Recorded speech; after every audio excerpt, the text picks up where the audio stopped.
at Kev28 underscore on TikTok. How's it going, man? I'm doing great. How are you? I'm doing awesome. I'm glad I get to have a conversation with you. I Yeah. had another creator on last week. I guess my first question is, how did you get into Star Wars, and like what age were you when you first saw the movies? One of my earliest memories, like ever, I was 4 years old, I think, sitting on my living room floor watching A New Hope on VHS. I don't remember much, but I remember the purple smoke coming out of the door of the Tantive 4, and then all the stormtroopers coming out, and then Darth Vader coming out. That's about it. That's all I remember from that experience. So Star Wars has been a part of my life ever since I can remember, really. But it's interesting though, and I think I have kind of an interesting relationship with Star Wars because obviously growing up I was a huge Star Wars fan, like all throughout elementary school and everything. But the way my school district works was there's a bunch of different elementary schools, so you kind of grow up with the same kids while you're young. But Right. then once Yeah. you hit sixth grade, all the elementary schools combine into middle school. And at the time I went into middle school, Disney hadn't bought Lucasfilm yet. So liking Star Wars back then was like a nerdy thing. And if you were It a was Star weird. Wars Yeah. fan, yeah, you were gonna get seen as a nerd. And going into this new school with all these new kids, it's like I wanted to make friends. So I didn't want to be seen as a nerd or anything like that. So I disassociated myself with everything Star Wars. I wanted nothing to do with it. So that lasted for years.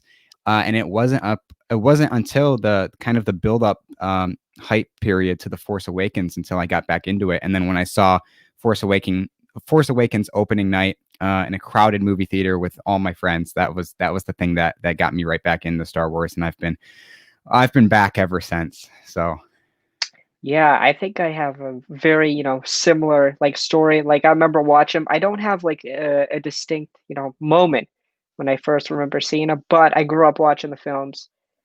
So I grew up watching them with my dad, so it was always cool to see him because he grew up with the original trilogy.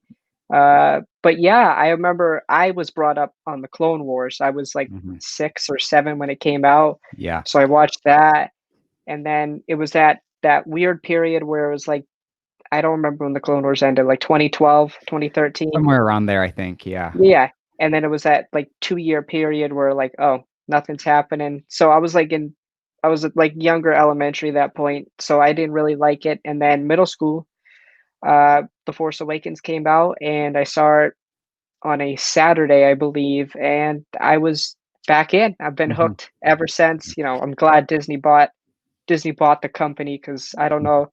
I mean, I think 7, 8, and 9 might have happened with Lucas, but I don't think hmm we would have gotten what we're getting today. Yeah. So I'm I glad they remember bought it. I was a sophomore in high school when The Force Awakens came out, and it came out on a Friday. That was like the opening night, which I saw it that night. But all the movie theaters did like a midnight screening the Thursday night before, and I didn't see it then. So it was funny. I remember being in school that day, and all day I had my earbuds in, blasting Metallica as loud as I could, so I wouldn't hear any spoilers. Thankfully, it worked. My ears were ringing by the end of the school day, but I went into the theater with no spoilers, so that was nice. Yeah, that's really good. So let me ask now, how did you like get on TikTok, and like how did you like start posting Star Wars content, I guess? That's a funny story. I downloaded TikTok with no intention of making content, let alone becoming a Star Wars page. It just kind of happened. I downloaded TikTok because my friends told me to. They're like, "Oh, there's some funny videos on this app from time to time." I'm like, "Sure." I was reluctant at first because I thought it was just one of those cheesy like dancing apps. But then I eventually I did, and I was on TikTok for a little bit.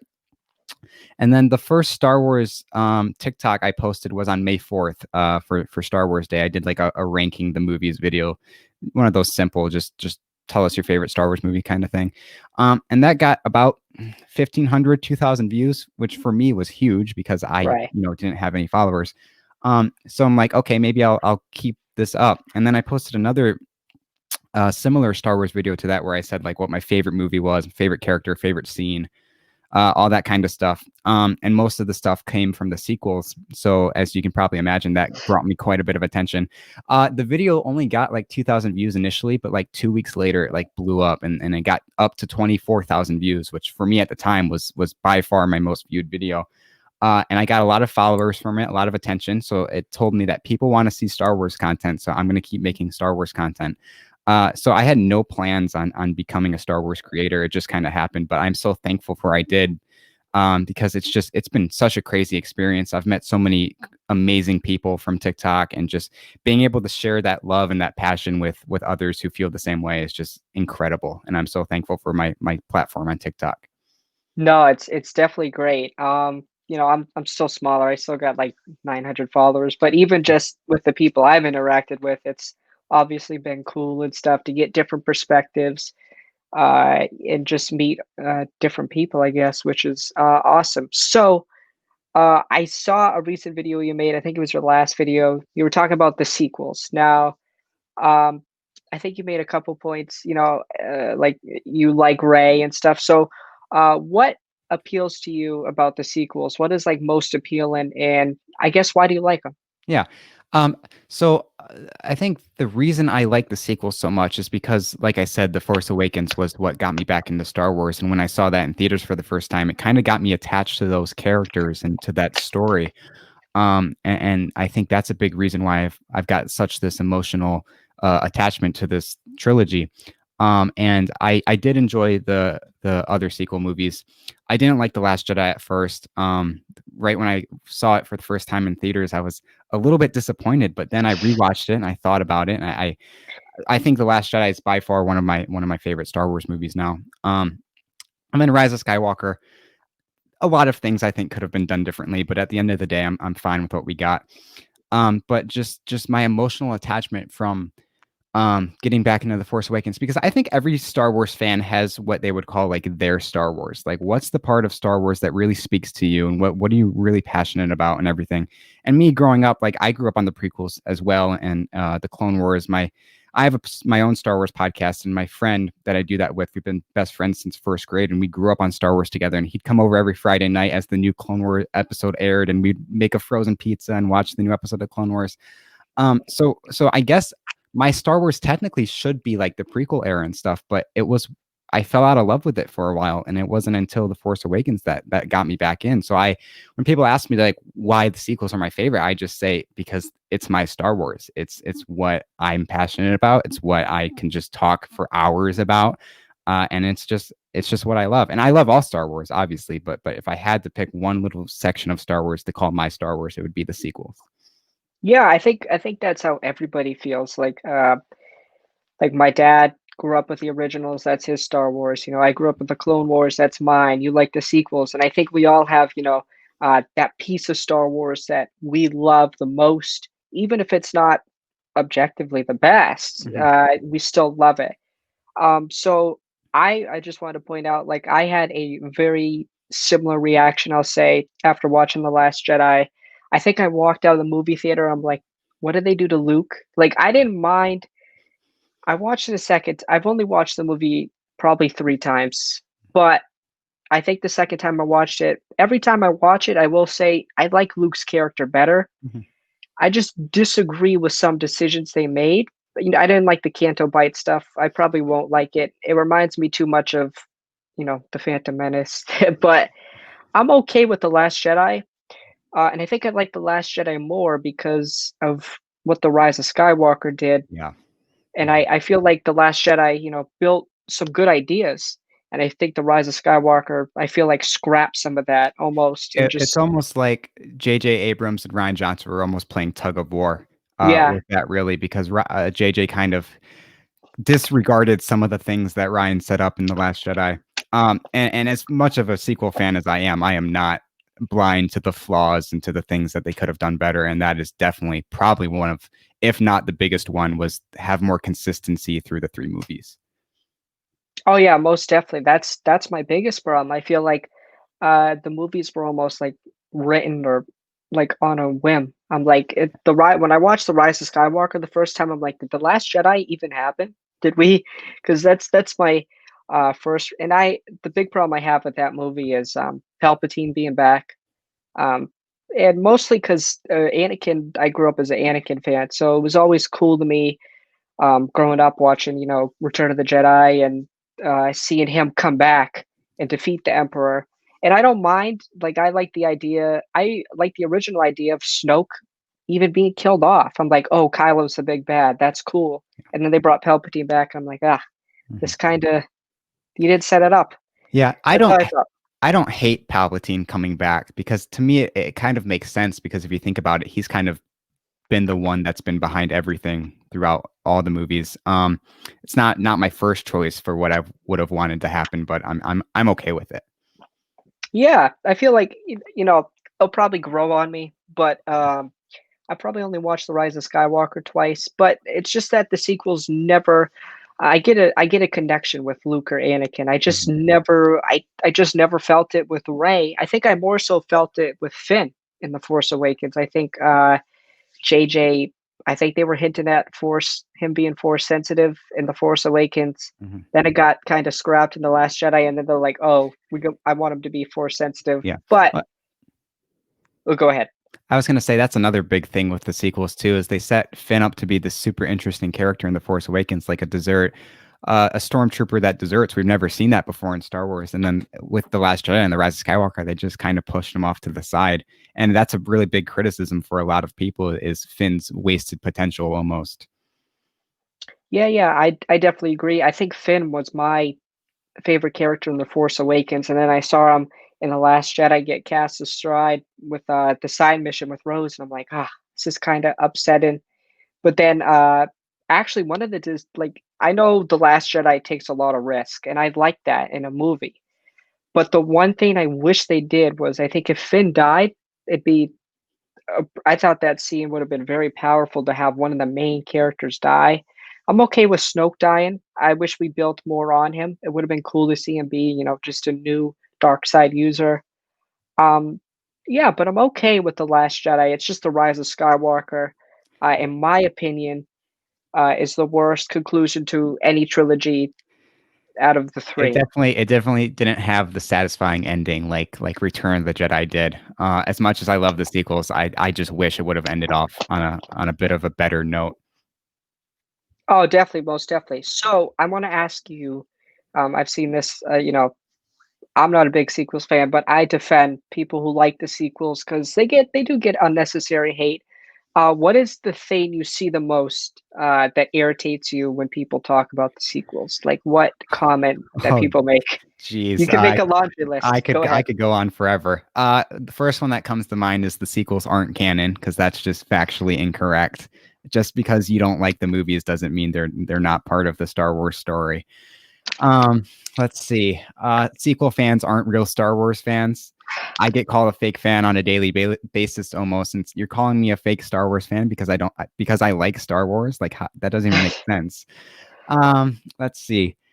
A lot of the Ray stuff, and don't get me wrong, there are very valid criticisms of Ray, but when people kind of just blindly call her a Mary Sue, I always try to figure out why, and a lot of the times people will bring up the same reasons, like, oh, well, how did she know how to fly the Falcon, or how did she beat Kylo on Starkiller Base? And there are answers for those questions that I'm more than happy to let people know. So a lot of the times, I mean, I completely understand why people think Ray is a Mary Sue, but also it's just like if you're going to call Ray a Mary Sue and not say the same thing about Anakin, who blew up a Trade Federation ship when he was 9 years At 10. old, or Yeah, yeah, yeah. or Luke Skywalker, who blew up the Death Star his first time in an X-wing. It's like you gotta hold all the characters to these same standards. Yeah. Go ahead. Oh, no, no, no. You can keep Okay. going. I was Let's see what else. There's a lot. There's a lot. Being such a pro sequel person on TikTok definitely gets me quite a bit of that kind of attention. And there's a lot of stuff that kind of irritates me, but I've learned to brush it off. Uh, the hate. I always think gatekeepers and the haters are irrelevant and they always will be. So I don't really let it get to me. Yeah, I agree. Just, post your it's Star Wars after all. Right. Who cares, It's really? just a space movie. Like, don't take it too Yeah, seriously. right. But I've always said I don't think Ray was a poorly written character. I it just necessarily didn't feel like I said earlier. I didn't feel that emotional connection like I do with Luke and Anakin. That's fine. Yeah. That's definitely fine. But I want to add on. I think you know I would say the Star Wars community on YouTube definitely has added to this toxicity or this notion of being anti-Ray. Yeah, Um, and I think people parrot those talking points. It's just like with politics. They parrot the same absolutely. talking points. Mhm. And I've heard, oh, Ray, the Millennium Falcon and stuff. I'm like, well, they established it's pretty much the same with Luke. They're Yeah, like, oh, Luke used to fly in his little speeder thing, and Ray, she knows how to, scavenge on Jakku. So I don't. It's not a bad explanation. We haven't watched those movies enough, like we have the originals or the yeah, prequels. mhm. So I guess my next question about the sequels would be, what would you change? What is the biggest thing you would change? There's a lot, me and my podcast co-host yesterday recorded an episode where we did like a Q&A, and we went through kind of all the Star Wars movies and talked about little things we would change. But thinking big picture of the sequels, I'd keep Force Awakens the same. If anything, with the Force Awakens, make it more clear that Finn is Force sensitive, and then either kind of make it obvious at the end of that movie or sometime in the Last Jedi. Don't make it that clear and like until the Rise of Skywalker, like they did. And then also I would shorten the Canto Bite sequence a little bit. There's a lot of things I would do differently with the Last Jedi. Um, what did I? I'm trying to think of what I said on the podcast yesterday, but I don't remember. And then Rise of Skywalker, I would actually implement Colin Trevorrow's Duel of the Fates script probably over J.J. Abrams' Rise of Skywalker. But at the same time, is at the end of Rise of Skywalker with Redeem Ben Solo, like that's probably my favorite part of Star Wars is seeing Ben Solo come back to the light. So I don't know if I would want to give that up for Duel of the Fates, but it's just something to think about. I would make Finn more of a main character. Like I said, allude that he's force sensitive, maybe do something with his training during the movies. Um, I wouldn't push Rose to the side in Rise of Skywalker. I understand the hate that she got and everything, and I didn't like her seeing get completely just sidelined in the Rise of Skywalker. Um, Also, what would I do differently? There are a lot of like huge story points that I don't know if I would implement them, but cool to think about. Like, what if Rey joined Ben in The Last Jedi, and then Finn had to get trained by Luke or Leia to become the next Jedi, and that's what the last movie is about is Finn and Leia trying to get Rey back to the light side, and there's a lot of different things that I think I would do. But overall, like I said, I'm fine with what we got. Yeah, yeah. So I think the character also one of my favorite villains in Star Wars is Kylo. And Ben Solo specifically. He might be my favorite character in the sequels, and definitely Adam Driver did a great job Mhm. portraying Kylo and Ben at the end. But we could talk a little bit about Duel of the Fates with Colin Trevorrow. What did you like most about that script that differed from The Rise of Skywalker? How much more of a role Finn had leading that stormtrooper uprising, I think would have been really cool to see. Also, here's another big thing I would change about the sequels. Don't turn Hux into comic relief in The Last Jedi. In The Force Awakens, he's this intimidating, menacing villain. And the second we see him in The Last Jedi, he's comic relief. He's just there for a laugh. Which in the director's commentary, Ryan Johnson actually says he did that because he didn't want to have another intimidating big bad villain because you already had Snoke and you already had Kylo. He didn't want to have three of those characters, which I wish he didn't do. But at the end of the day, it's what it is. And Hux, I don't remember exactly what he did in the Duel of the Fate script, but he did something cool. I think he was like the chancellor, like the leader of Yeah, the wasn't he First like Order. on Coruscant or something too? Yes, Isn't yeah, that yeah, where they're? Would have been awesome to see Coruscant again. yes, definitely, Also, Rey and Kylo would duel on Mortis. which Seeing was cool. Mortis Yeah. in live action, that would have been incredible. And Rey had that double bladed lightsaber too, which that would be really cool because that's kind of a callback to her staff training that she's had all of her life. The only thing I really don't like about Duel of the Fates is how Kylo Ren doesn't get redeemed. Because Ben Solo is the best. I mean, redeemed Ben Solo is the best Ben Solo in my opinion, and I'm glad he got redeemed at the end of Rise of Skywalker. And if you could have the Duel of the Fates Colin Trevorrow script and somehow implement a redeemed Ben Solo, that's it right there. That's all I would want. Yeah, I from the moment that The Force Awakens ended, I'm like, oh, Kylo's gonna get redeemed because he was even more conflicted than Vader. We only see seeds of Vader being conflicted, probably not even in Empire, probably Return of the Jedi. We see him when he talks to Luke, on Endor. He's very conflicted. But yeah, I knew Kylo at some point would be redeemed. And I like the way they did it, except for the fact that he died. I wish he lived.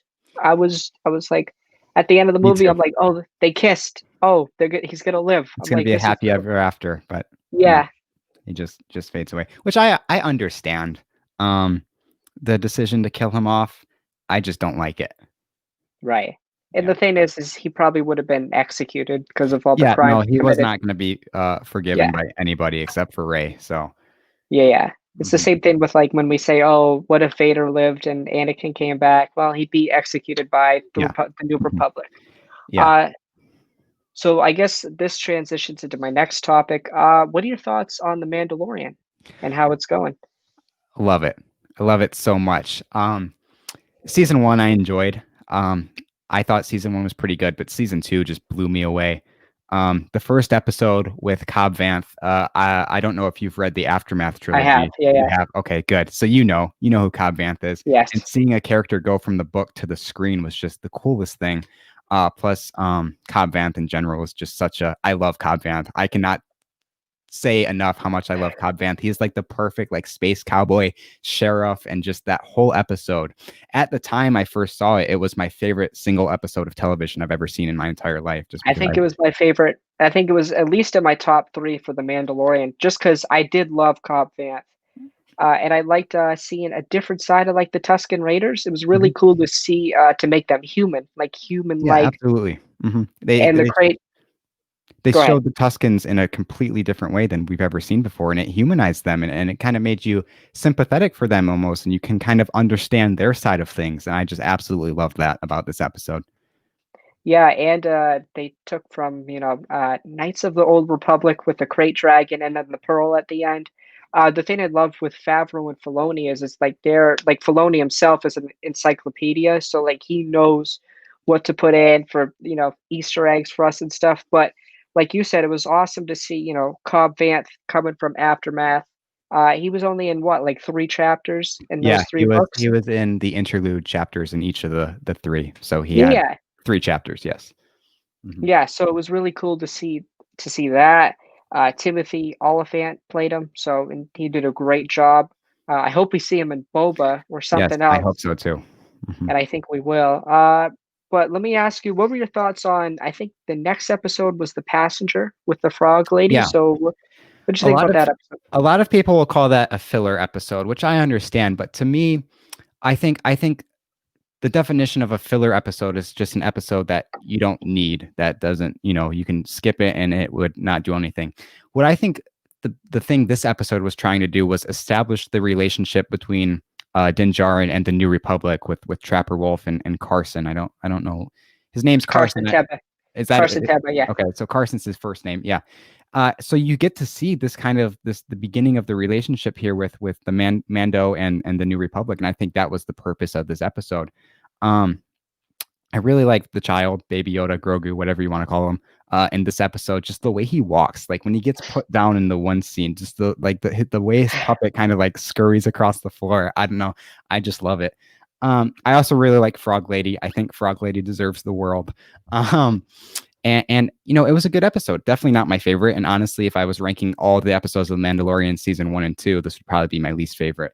But I don't think it's a filler episode. I like to call it a travel episode instead of a filler episode, because I feel like that's kind of the point. It's not really filler to me. So Yeah. Yeah, I agree. I didn't I think I was off such an emotional high the week before seeing Cobb Vanth. My expectations were too high and I was like, "Oh, it was this?" But I'm okay with it. I've watched it a couple times since. I'm okay with Frog Lady. I actually like Frog Lady more. It was a good Din and Baby Yoda or Grogu episode to see their relationship built. I think my favorite scene is the scene at the beginning where he launches the bounty hunter into the sky with his jetpack. I really like that little comedic relief moment. But yeah, I like the episode. It's definitely not the worst in the show. I think the worst is chapter 5 of season 1 with yeah, Toro. yeah, I'd almost agree with you on that one. I can't stand Toro Calican. Just, he is just every time he's on the screen, I just want to punch him. Well, yeah, He's the like thing with that. He's like, Go ahead. I don't know if you know, Rex and Around, Yeah, Michael I from the do. Rex and Around show. Yeah, Yeah, I do. when he did that Rex and Around episode about that episode, I think he called him like a CW Han Solo because like he looks like he came straight out of Yes. a CW show, which I just thought was hilarious. No, it's not necessarily like the storyline I have a problem with. The dialogue, like Filoni, when Filoni wrote that episode, I was actually like worried about Clone Wars season 7. I'm like, what was this? Because I was like, this is like some of the worst dialogue since the prequels. I was being honest. Mhm. But The only thing there are parts from that episode I enjoyed. I really like seeing the cantina again after all these years, and it's completely different than what we saw in the movie. And then I didn't like Fennec as much in this episode as I did in season 2, but I thought she was interesting. My favorite part about this episode was the end with that person walking up to Fennec's body. Because I remember there was one night I was in my room at my apartment up at college, and I was going back and forth between that clip and the scene in Empire Strikes Back at the dinner table when Boba walks in the frame, and you can hear the spurs. It's the same exact yeah, sound. And my roommate comes into my room. He's like, "What are you doing?" I'm like, "That's Boba Fett. I promise you, that is Boba Fett. It's making the exact same sound." And I was right. I was pretty sure. I was like, oh, that's. I saw it at the end. I'm like, oh, it's Boba. They're gonna show Boba, and then they obviously showed him in the first episode of season 2, which was cool. But let's get into chapter 11 or episode 3 of season 2 with Bo-Katan. Uh, what did you think of this episode? I loved this episode. I thought this was a really fun episode. Seeing Bo-Katan come onto the screen for the first time, I recorded my reaction to that, and my jaw was like on the floor. It was super cool to see her in live action. I thought her armor looked great. Katie Sackhoff, I think, did an amazing job, just like she did in Clone Wars and Rebels. The only thing I'll say about this is, and this goes for all the old characters they brought back too, we were kind of expecting it with all the leaks and all the rumors that these old characters would come back. And I was thinking, had we not known anything and just all of a sudden Bo-Katan comes on screen, how much more exciting that would have been. And don't get me wrong, it still was exciting, but just knowing that it was a possibility with all the casting rumors and everything, I don't think it was as cool of a moment as it could have been had we been in the dark with everything and not known that it was coming. See, yeah, I've heard a lot of people bring that point up, but to me, when you just leak the character itself, I don't think I lose any like emotional like connection. When they said Rosario Dawson's playing Ahsoka, I'm like, oh, okay. And I was still excited when she came on screen in chapter 5. So to me, just leaking the character itself doesn't take me away. Uh, I mean, I probably would have been more excited to see Ahsoka if I didn't know, but I don't think it changes my emotional reaction. Probably the only thing that would be if you leaked the whole episode. That Yeah. would probably be the only thing Yeah. that would change it. It doesn't change my emotional reaction. It's just kind of the shock factor, I guess. Kind of knowing that the leaks are out there and that it could happen. But I still love seeing old characters come back on screen. And I think with all the old characters they brought back this season, it was done very tastefully and it didn't feel forced, or everything kind of went naturally. And I think they did a really good job of handling all the old characters again. Oh, definitely, most definitely. I really enjoyed chapter 11 or episode 3. The action in this episode on the ship was great. It was good to see Bo-Katan, and uh, people. I heard people complain about Bo-Katan's character, and I'm like, well, in the Clone Wars, she was introduced as a terrorist, so Yeah. this was not. Mhm. I mean, this was not. I wasn't surprised that she was hell bent on being leader of Mandalore. Mhm. So that gets us into episode 4, The Siege, directed by Carl Weathers, who also plays Grief Karga. So, Mhm. what did you think about this episode? It was a good episode. I liked seeing Navarro again and kind of seeing how the town was flourishing after everything that happened. And I really like. I don't know if you noticed, but there was an IG-11 statue, and Yeah, yeah. yeah, that was cool to see. So Grogu goes to school, eats some space macaroons. That was fun. And it was a good episode. My favorite part by far is the figure in the vat. I think it's Snoke. A lot of people I talk to think it's Snoke. And I think that's really cool to see that if somehow the Mandalorian can bridge into the sequel trilogy and kind of answer some of those unanswered questions, I think that has a very high possibility of kind of making the sequels more enjoyable for some people if they kind of answer some of the questions that they have. Because that's the thing too, is like I think the Clone Wars made the prequel trilogy a lot more enjoyable.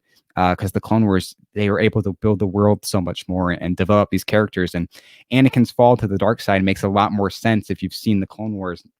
And I think if the sequel trilogy had their Clone Wars show, whether that be an animated show that follows the main characters, or if even if the Mandalorian can tie into the sequel trilogy, I think that has a very good chance of kind of changing some people's minds about the sequels, which is awesome. So Yeah, I totally agree. I made a TikTok the other day talking about saying if the sequels had a show between like episode 8 and 9, because there's a year time period there, and you could do a lot of stories within that year. You know, the Clone Wars was 3 years in Star Wars canon, so they had a lot of stories.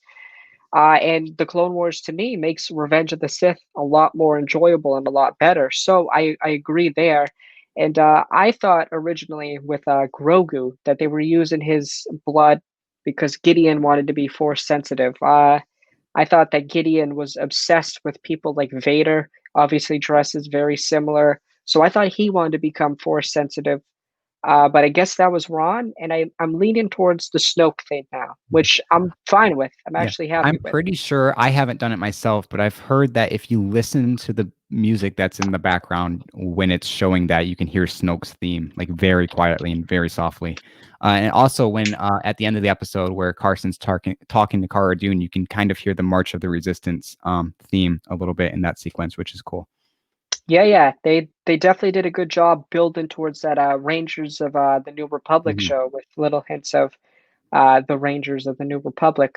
So episode 5, we were reintroduced to one of my favorite characters, One of mine as well. Yes.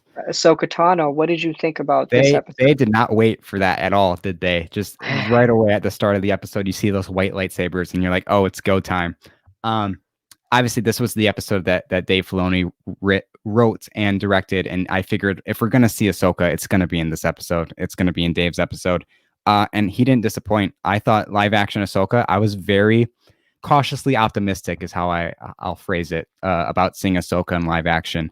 But I was happy with what we got. I thought Rosario Dawson did a great job. I thought everything kind of worked. A lot of people were complaining about the Montrals and the Leku being too short, but it's not that big of a deal. I I don't didn't think. care. Yeah, it It didn't didn't. take me out of the No, scene or not at all. anything. Didn't phase me at all. And just seeing Ahsoka in live action, like who would have thought? And it just was so cool. And obviously this is the episode where we learn Grogu's name, which was interesting. I personally love the name Grogu. I think it fits. I know some people that aren't the biggest fan of it, but I love it.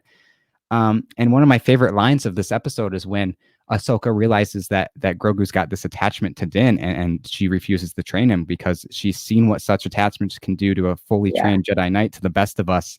Obviously, talking about Anakin, and that just hit me right there. Um, and the fight with what was her name? The lady with The magistrate, magistrate.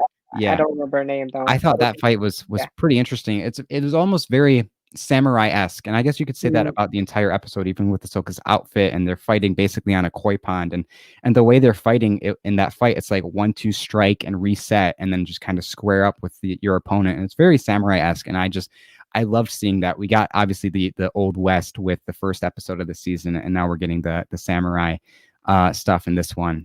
So cool to see. And then obviously I'm probably skipping around here. There's a lot going through my head right now. And then Mando gets the spear at the end. Obviously, that kind of sets up like, oh, he's going to use it at some point this season. And we see that in the last episode. I'm trying to think if there's anything else. If you got anything to add, go ahead, because I'm. Yeah, so I was just gonna say I really liked Ahsoka in this episode. Rosario Dawson, as you said, did a great job. Um, I love the fight with the magistrate. And I love how we had the samurai in one part, and then we had the old Western gunslinger with Mando, and I can't remember the other character's name. Uh, I can't remember his name, I don't but remember either. that gunsling gunslinger type of part. And it was cool to see Ahsoka had her white lightsabers. I like the reference to Anakin. And my favorite shot, maybe in all of The Mandalorian, is when Ahsoka's holding Grogu, and we see the moon behind her, and it looks like Filoni's one of Filoni's drawings. I'm like, oh, this was right out of his art book, and it was like, oh, this was great, and it was a great way to introduce Ahsoka and segue into her own show, where she's most likely And then finding the Thrawn. Grand Admiral Thrawn name drop too. That was one we weren't expecting. There were no talks of Thrawn at all, so that one did give me that shock factor. So I'm excited to see kind of how that storyline goes with the Ahsoka show. Oh, definitely, definitely. So, episode 6. I wasn't expecting much with this episode. I remember they were saying, "Oh, it's only 32 minutes." I'm like, "Okay, we're not even going to get to Tython." And then all of a sudden, I see Slave One, and I'm like, "Oh, okay, this is gonna be fun." I was never a big fan of Boba Fett as a kid. I never. He was just there in Empire. Uh, I have been a Boba Fett fanboy my entire life. Growing up before the sequels, because Kylo Ren is my favorite Star Wars character now. Growing up, it was by far Boba Fett. I have a giant Boba Fett collection stowed away in my closet from just everything Boba Fett I could get my hands on growing up as a kid.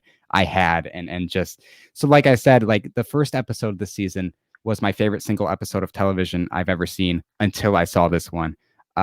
Because this episode just the Boba Fett fanboy in me just lost my mind during this episode. This is actually really cool too. This is a vintage Kenner figure from 1979.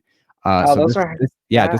this came out before Empire Strikes Back did, and definitely I'm a big Star Wars collector. I especially over quarantine I got really into collecting. This is by far probably my favorite piece in my collection, just because it's vintage and it's Boba Fett. Those are hard to get now. So that's a good piece.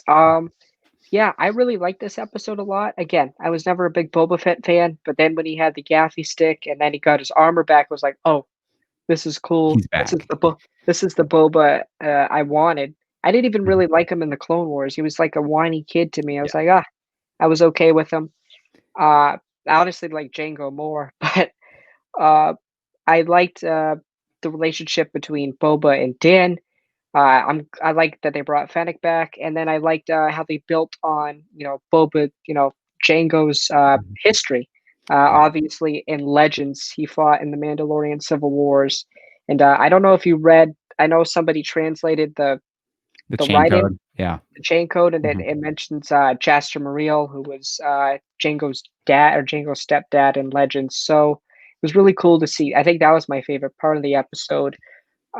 So we could segue now into episode 7, which in my opinion is the If most if we can under. just go back Go for a ahead, yeah. second, I just want to say that we finally get to see why Boba Fett was the most feared bounty hunter in the galaxy, and after all these years of just kind of him standing around in the OT for the most part, we finally get to see him kick some butt, and it was absolutely fantastic.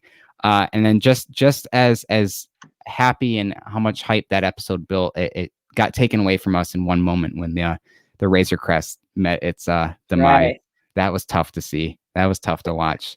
And Yeah. what I It love was on. about that too is you can't see Mando's face, obviously, but you can tell his emotions through his mask. Just the way he kind of acted when the Razor Crest got destroyed. It hit you in the feels for sure. Right. I was honestly like more like emotional than because I assumed at some point Grogu would get taken in the show, and I was like, "Oh, they actually blew up the Razor Crest." I never thought this would, because almost to me, it's like iconic, like the Millennium Falcon or Slave One. It's starting to become that. Like we like, oh, Razor Crest, Mando. So it's like it's one of those ships now. We're like, oh, that thing got they blew it up. I can't believe it. Uh, so next is episode 7. In my opinion, one of the most underrated episodes, I and it agree. has again a great scene, a great cantina scene with Mayfeld and played by Bill Burr, who I love. Give me your thoughts on this episode. I did not like Mayfeld in season one. That episode of season one was probably my least favorite of the season. So I wasn't very excited to see him come back, but man, oh man, did my opinion change on that. Such great character development from him. He was absolutely fantastic in this episode. And another part I love about this episode too is Mando takes off his helmet willingly to in this episode, and you see that he's realizing that he's got to do whatever he has to do to get Grogu back, and he realizes that Grogu to him is more important than his creed, and he's willing to kind of break the rules a little bit in order to get Grogu back. And I absolutely loved that. Also, really liked when they were sitting down with that Imperial officer, how he mentioned Operation Cinder, which was a callback to the Battlefront 2 campaign. Right. And I just love seeing them work all these different parts of canon into each other. It was really good. And rest in peace, that poor shore trooper who just wanted his lunch. Right. Uh, Right. Definitely didn't deserve it. Yeah, this is honestly, the episode grew on me. I really liked it the first time, and it's kept getting better every time I've watched it. I like that they brought Boba back, but I never wanted Boba to overshadow Mando. It was always Mando's story, and I think they did a great job with that this season. That was my And my worry about them bringing Boba back, just knowing how much of a Boba Fett fan I am. Whenever he's on screen, that's where I'm looking. And I didn't want him to steal the show. But he didn't, I don't think. no, I definitely love the not. role he played in this season. And I loved going back to the last episode. I love to see how honorable he is. He's obviously he made a deal with Mando, and he's going to stick to that deal no matter what it takes.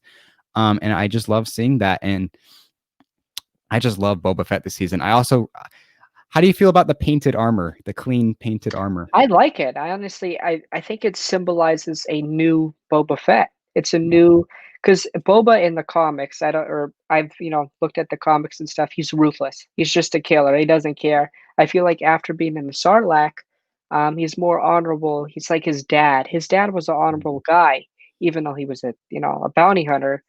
He wants to honor what his father's legacy was. Not just be some bounty hunter who just doesn't care and kills people. So I felt like that was a cool change in the guard for Boba's character, excuse me, and I hope we see that in the book of Boba Fett.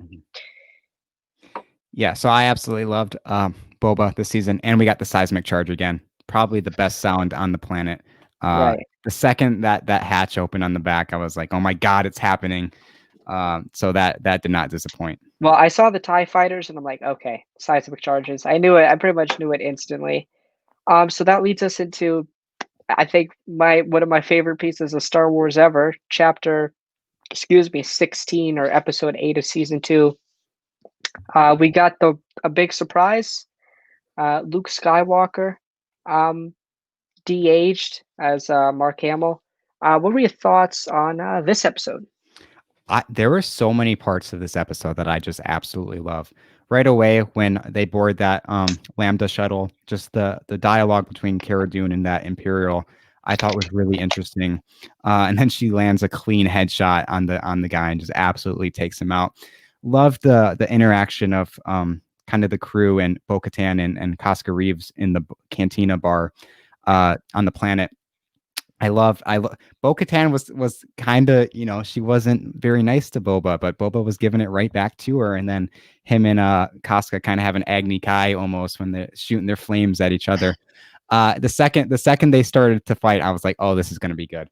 And I just love that sequence. And then I loved everything about this episode when Boba's purposely missing the shuttle and then missing the ties, but the second he's in the clear, he just absolutely Yeah, obliterates them.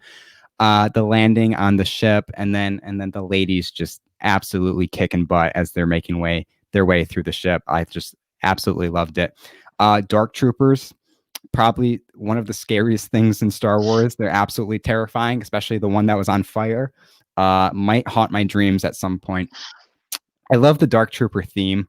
I know some people don't like dubstep in Star Wars, but to me, it just works. I didn't like it at first, but then I listened to the soundtrack like on its own, and then I rewatched the episode. I'm like, that's the perfect music for the Dark Troopers.